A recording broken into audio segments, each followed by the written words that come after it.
What if the most shocking secret surrounding one of the most talked about children in the world wasn't hidden in palace walls, but buried in silence? Think about that for a second.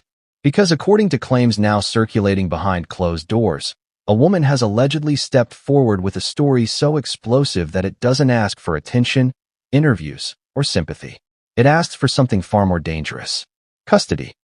But before we continue, please subscribe and turn on the notification bell for updates. Let that sink in. Not money, not fame, not revenge. A child. This story doesn't begin with flashing cameras or a tabloid headline. It begins quietly, too quietly, with a message that allegedly wasn't meant to go public. A message that didn't accuse at first. It simply asked a question that made several powerful people extremely uncomfortable. Who has the legal right to call themselves Lilibet's mother? Now, before anyone jumps to conclusions, let's be clear. These are claims, allegations, disputes that have not been proven in court. But here's what makes this story different from the dozens of rumors the internet spits out every week.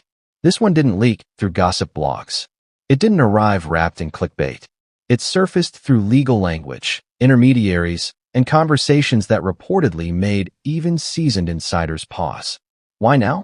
That's the question everyone keeps asking. Why would someone wait this long? Why step forward at this exact moment? And why demand custody instead of a payout or public apology? If this were about attention, there are easier paths. If this were about money, there are safer ones. Custody is a legal minefield. It invites scrutiny. It invites investigation. It invites consequences.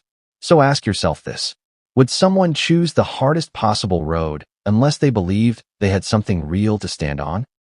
Behind the scenes, sources claim the reaction wasn't outrage. It wasn't immediate denial. It was something colder, faster, more controlled.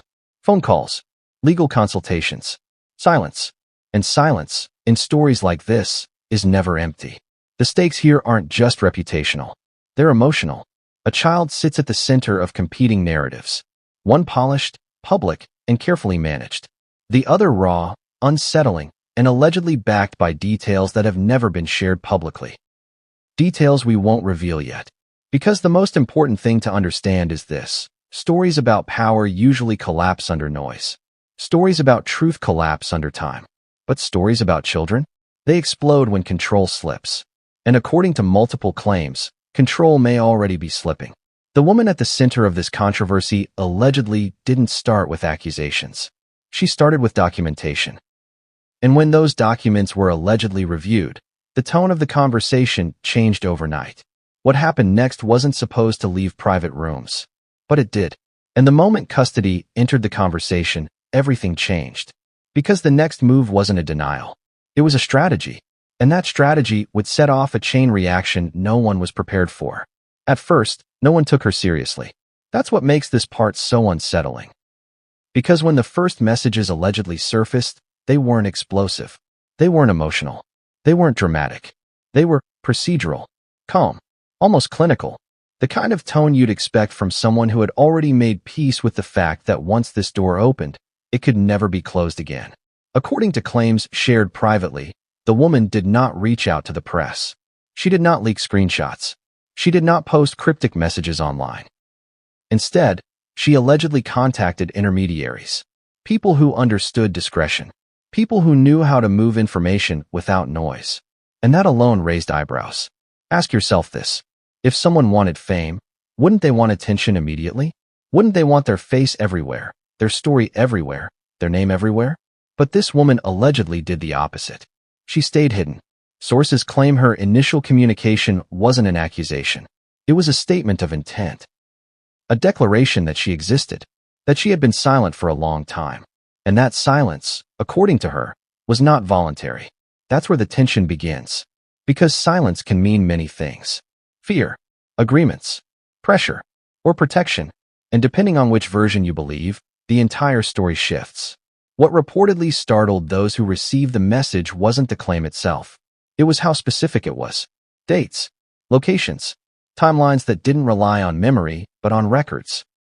The kind of details that don't usually appear in baseless stories. Still, skepticism ruled the room. Claims like this demand extraordinary proof. And at first, Insiders allegedly believed it would collapse under basic scrutiny. But then came the pause. Not outrage. Not mockery. A pause. According to those familiar with the situation, the conversation changed when the woman allegedly said she wasn't asking to be believed. She was asking to be reviewed. Quietly. Properly. Legally. That's not how false claims usually behave. And here's where contradiction creeps in. If everything was as straightforward as the public narrative suggests, why not dismiss it immediately? Why escalate it internally? Why bring in people whose job is to anticipate risk rather than deny rumors? These are the questions no one wants to answer out loud. The alleged mother, according to sources, didn't frame herself as a victim. She framed herself as a parent. Someone who had been told to wait. To trust. To stay quiet for the sake of stability. And she claims she did. For longer than she ever intended. Until something changed. We don't know what that something was. Not yet. But insiders claim it was enough for her to stop waiting. Enough to shift from silence to action. Enough to move from acknowledgement to demand. And when that demand was finally spoken out loud, it wasn't dramatic. It was devastating in its simplicity. I want my child back. That sentence, according to sources, froze the room. Because at that moment, this stopped being about narratives and became about rights. Legal rights. Parental rights. And those don't disappear just because a story is inconvenient. Still, no one expected what came next. Because after the claim was reviewed, after the details were quietly examined, the woman allegedly presented something that no one in that room was prepared for. Something that didn't just support her story. It threatened to rewrite it. And once that material surfaced, the response shifted from curiosity to urgency. Money can be denied. Fame can be questioned. But custody? Custody changes everything. Here's the moment where this story allegedly crossed a line no one could walk back from. Because when the word custody entered the conversation, it stopped being theoretical. It stopped being about narratives, perception, or reputation management. It became about law, about authority, about a child's future. And that is where panic, according to sources, quietly replaced confidence. Think about it. Public figures deal with rumors all the time.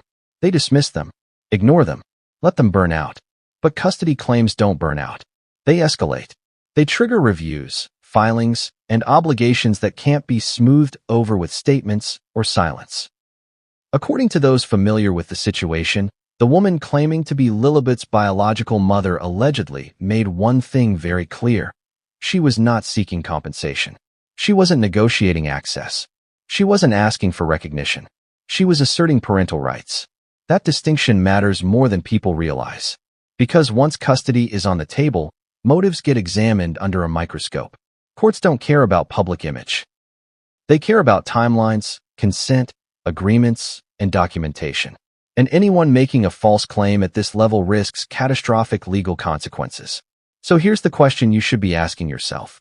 Why would someone willingly step into that kind of fire unless they believe they could withstand it? Sources say the alleged mother framed her case around separation. Not abandonment. Separation. She claimed that from the very beginning, her role was defined, controlled, and limited. That she was told what she could say, when she could appear, and when she had to disappear entirely. Again, these are allegations. Unverified claims. But what startled insiders wasn't the accusation. It was the consistency. The way her account allegedly lined up with gaps that had never been explained publicly. And then came the emotional turn. According to those briefed on the discussions, she didn't present herself as angry. She presented herself as exhausted. As someone who had lived with a decision she didn't fully understand at the time, and only later grasped the permanence of what she had agreed to. Ask yourself this. How many decisions do people make under pressure that they don't realize will follow them for life? This is where the story slows down. Because this isn't about spectacle anymore. It's about a child who, according to competing claims, may have been raised inside a carefully constructed narrative that excluded someone fundamental. And that's uncomfortable, especially when you consider what custody battles actually involve. Psychological evaluations, medical histories, contracts, witnesses, all things that pull private life into harsh light. According to insiders, once this reality set in, the response behind the scenes shifted dramatically. Conversations became shorter. Meetings became more urgent. And suddenly, people who had never been involved before were looped in. Not to deny, to prepare. That alone should make you pause. Because preparation implies risk. And then there's the most unsettling detail of all. Sources claim that shortly after custody was mentioned, there were attempts to delay, to slow the process, to keep things informal, friendly, unofficial. Why delay if everything is secure? Why negotiate if there's nothing to negotiate? Those questions hang in the air unanswered. And just when it seemed like this situation might be contained quietly, something happened that allegedly shattered that illusion completely. Because according to insiders, someone tried to intervene. Not publicly, privately.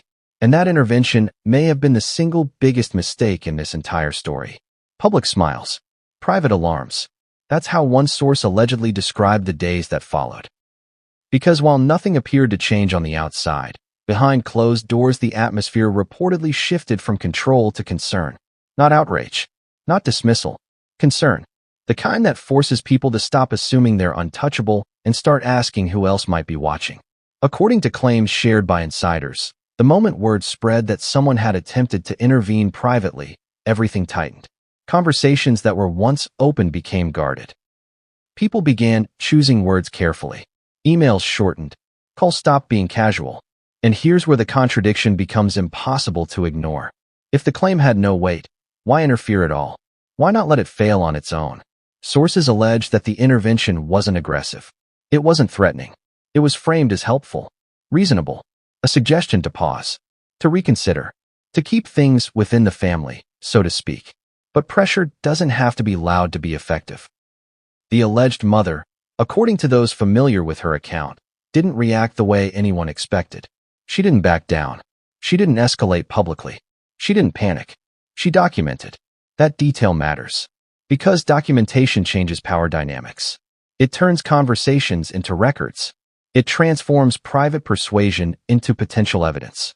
And once that line is crossed, there's no pretending everything is informal anymore. Ask yourself this. Why would someone document an interaction unless they believed it might matter later? This is where the story takes a darker emotional turn. According to claims, the woman began to fear that silence was no longer neutral. That waiting might not protect her position, but erase it entirely. And for the first time, she allegedly felt something shift internally. Resolve. Not anger. Not vengeance. Resolve. Sources say that's when she made a decision that surprised even those advising her. She stopped entertaining delays. She stopped negotiating terms outside formal channels. She insisted on moving forward, regardless of discomfort. And that insistence, according to insiders, triggered a flurry of activity. Suddenly, people who had stayed distant became involved. Risk assessments were discussed. Future scenarios were mapped. Not because something had happened yet, but because something might. That's the part most people miss. Preparation doesn't happen when there's no threat. It happens when the possibility of exposure becomes real. And here's the most unsettling question of all. If this claim truly lacked substance, why did the response feel so urgent? Why did silence replace denial? Why did strategy replace confidence? The alleged mother, according to sources, believed she had reached a point of no return. That even if she wanted to stop, the process had already begun to move on its own. And once systems start turning, they don't stop for convenience. This wasn't a media storm. It was a slow burn. And slow burns are often the most dangerous. Because just as the situation seemed poised on the edge of becoming something irreversible, a final development emerged. One that insiders say reframed the entire dispute. Not a statement. Not a leak. Not a denial. A decision. And that decision, according to those who claim to know, is what could force this story out of private rooms and into a place no one can control. Because once that next step is taken, there may be no way to put the story back where it started. So we're back where we started, with a question that refuses to stay quiet. What happens when a story built on control runs headfirst into a claim that doesn't want attention, only authority? Because if everything you've heard so far is even partially accurate, this situation is no longer about public image. It's about ownership of truth. About who gets to define reality when two versions cannot coexist. Think about the opening again. The sealed message. The careful language. The refusal to go public first. That wasn't the behavior of someone chasing headlines. That was the behavior of someone bracing for impact. And here's the uncomfortable part. Custody disputes don't care about fame. They don't care about optics. They don't care about curated narratives or carefully worded statements. They care about facts that can be verified, timelines that can be reconstructed, and decisions that can be questioned under oath. That's why this story feels different. Because it doesn't end with denial. It doesn't end with a PR cycle. It doesn't even end with silence. It hangs in a space where something must eventually happen. A filing, a ruling, a confrontation with reality. And let's be honest, if nothing were at stake, there would be no urgency, no internal scrambling, no attempts to delay or redirect. Power doesn't move unless it feels threatened. What's perhaps most haunting is the human cost beneath all of this. A child whose origin story may be far more complicated than the world has been led to believe. A woman claiming she waited too long because she was told waiting was the right thing to do. And a system that now has to decide whether silence protected stability or buried truth. We don't know how this ends. Not yet. It could resolve quietly. It could explode publicly. Or it could drag on, slowly, painfully, until someone loses control of the narrative entirely. But one thing is certain. Once custody entered the conversation, there was no going back. And once decisions started being made behind closed doors, the clock started ticking. So I'll leave you with this. If someone has spent years staying silent, avoiding attention, and choosing the hardest possible path forward, what do they know that makes them believe it's worth the risk? And more importantly, what happens when the next step is no longer optional? Because according to those watching closely, the next move won't be a rumor, a source, or a whisper. It will be something official. And when that happens, this story won't belong to private rooms anymore. It will belong to everyone.